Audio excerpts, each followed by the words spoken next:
In this video, I'm going to show you how you can start freelancing and make your first $1,000. Whether that's because you're looking to make some extra cash or you want to maybe jump from your corporate job to doing freelancing full time, this is a great place to start. If you're new here, my name is Rebecca and I make around $100,000 a year working only 25 hours a week through freelancing, digital products, music, and teaching. So this is something I've actually built for myself over time, but it definitely didn't start that way. And I remember feeling like I had no idea what I was doing when I started. So a video like this would have been so helpful for me. So before we get into it, I also just want to mention most people get stuck because they feel like they need to figure everything out. Like, I don't have the right skills yet. I don't have experience. I don't even know what I want to offer. So you end up getting overwhelmed and don't do anything. So this is the mindset shift that I want you to go into this with. Your goal is not to build a freelance business right now. Your goal is to help one person with one problem and get paid for it. That's it, okay? So just take the pressure off and just focus on that. All right, let's dive into the video. So step one, you're going to pick the service that you're gonna offer. So for me, I wasn't starting from scratch. I already had a background in marketing, but what made the difference was breaking down my marketing skills into something really specific that I could offer. So instead of just saying, I offer marketing services, which is very broad, I narrowed it down to email marketing services, lifecycle marketing services, which you can even break that down even further to writing email campaigns or writing the email welcome series for e-commerce businesses or doing lifecycle audits for businesses and seeing where their customers drop off and getting them back in to using their product or service or app. So there's a number of things that I can do with email marketing, right? For you, for example, maybe you have skills in social media, but you wouldn't just say, I offer social media services, right? You might say, I will offer 3 reels per week. Or I can schedule out 15 posts for the month. So just thinking in terms of like what you can do specifically and like breaking it down into tangible outcomes. So another example, say you're just really good at organization. Maybe you would like to explore some virtual assistant services. You can offer something like, I will clean up your inbox and set up your calendar, which can really take a lot of pressure off of business owners. They've got their inbox with a lot of emails going. Or if you like to write, it could be, I offer weekly email newsletter writing, or I will do copywriting for your product's website. So just think about all of those things you can break out into the different specific skills that you have. Okay, step 2. Now that you know what your service is or your skill is that you're going to offer, you are going to put it into a package. So this is where people tend to overcomplicate things. You don't need a website, you don't need branding or anything fancy here. You just need something that's easy to say yes or no to. What I mean is you can put together a package and you can literally just send it over in an email. It doesn't have to be anything, fancy on a website or a whole slide deck made in Canva, but you can do those things if you want and it's quick and easy for you to do. But I just don't want that to be a hurdle for you to get started, because you could literally just say, this is what I offer, and put it in writing in an email. That's it. So going back to the writing example, you can put together a package like, I will create 4 email newsletters for you for a month, so like once a week, for $500. Or going back to the social posts, I'll create 10 social posts for you for, I don't know, let's say $600. I'm just throwing numbers out here. I don't know what that would be. You'd have to definitely do some research into that. And we can talk about rates and things in another video.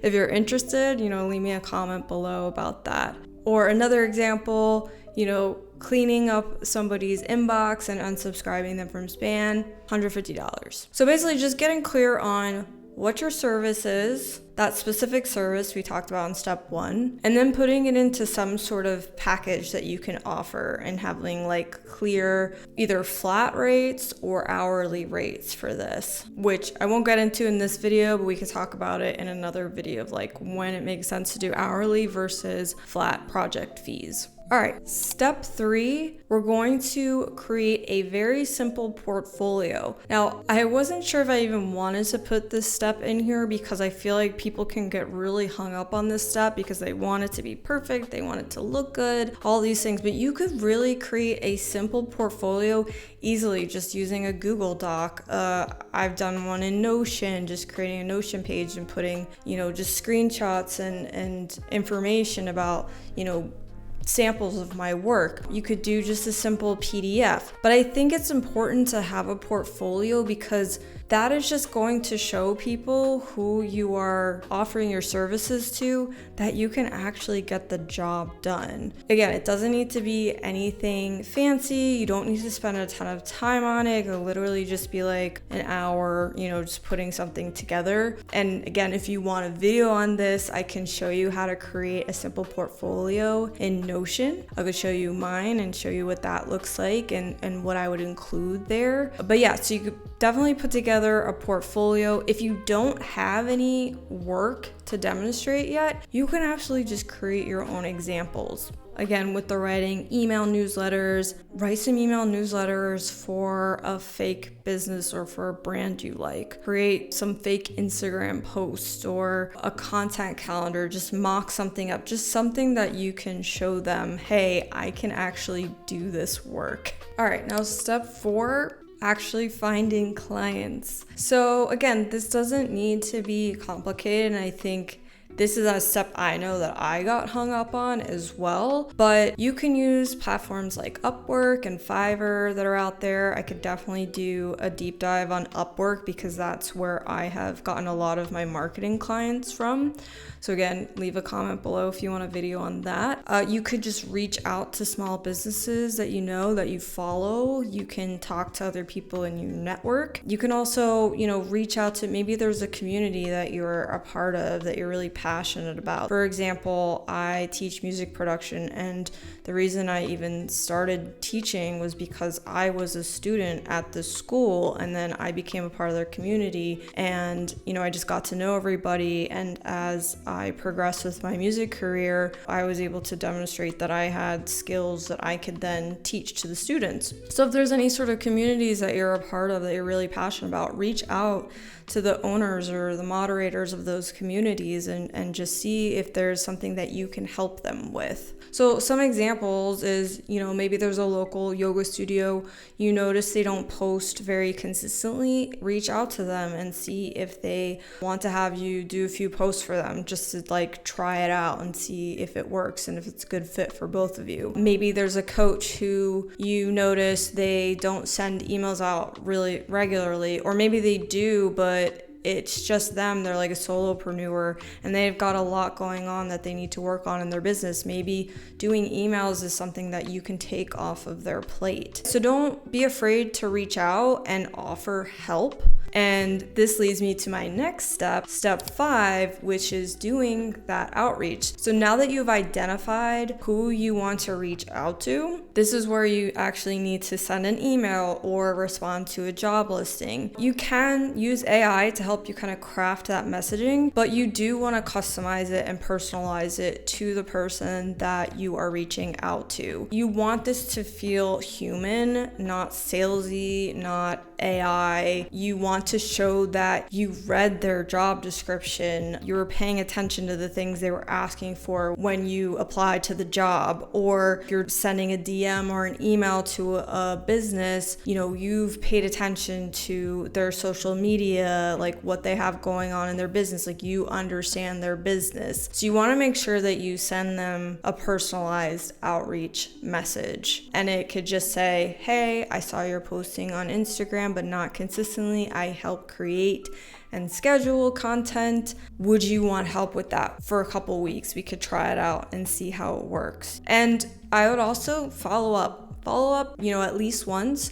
Don't be like crazy about it. Don't follow up like constantly, but a good follow up maybe once or twice. And then if you don't hear anything, just leave it be. Just try to keep it simple, keep it human, not salesy. If it is in response to a job listing, make sure you're including the things that they're talking about in the job listing. Be very specific about how your skills and experience can help them with what they need. It's all about telling the business owner or whoever the hiring manager is, that you can help them with what they're struggling with. Let's move on to step 6. Now, step 6 is you got the client. Yay! So now you need to deliver on what you said that you would deliver on. You want to make sure that you are communicating with them, almost over communicating. I've been told I'm an over communicator, and that could be the Gemini rising in me if you follow astrology. I like to make sure that I am clear on what's expected on me, the deliverables they're expecting, the timeline. Also, what sort of communication channels do they prefer? Some clients use Slack, some use email, some use project management tools.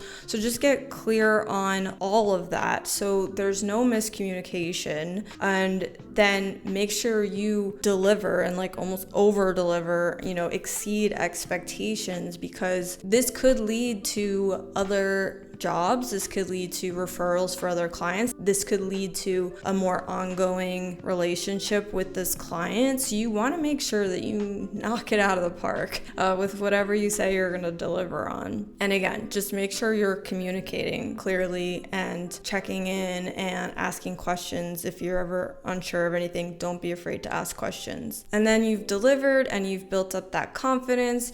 You maybe have another sample for your portfolio that you can put in there, and then just kind of repeat the process. So if you're feeling stuck or overthinking this, just start simply. I like to sometimes just break things out into baby steps. So just do one baby step and then get that done. And then you can move on to the next one. And then you don't get overwhelmed and just think, I'm not going to do this. Keep following the process and you will eventually land that first client and make your first $1,000 freelancing. And if you're interested in more videos like this, I have this video right here where I show you how I plan out my week as a freelancer, working 25 hours a week and using my creative energy map system. I'll see you in the next video.